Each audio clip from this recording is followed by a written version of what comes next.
Okay, we're back in the aircraft, and I just wanted to show you really quick that the servos are going in. I mentioned the S-TEC 3100 Autopilot servos in the last video where they would go, and now they are actually going in. So we can see this one here, and you can see the cables from one of the control surfaces. I don't know if this is a rudder or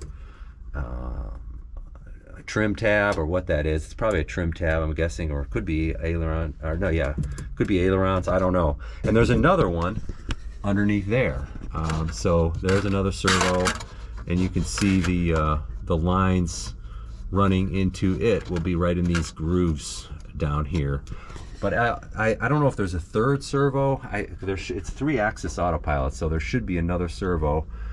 But this is a flat motor. So that's unrelated to the autopilot, but it's really neat how this is all in line. This is the second row of the aircraft. Everything is right in line with the actual controls, so they'll just go back the way they normally do, and they don't get routed around. This is where the old autopilot was.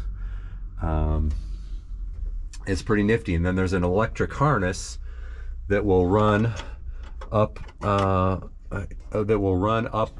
along this path here and connect to the autopilot in the front and the GPSs and everything like that, and it will magically work.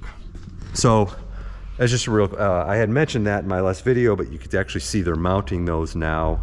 There's a lot of other things that they took off the center console. I can show you some of that separately.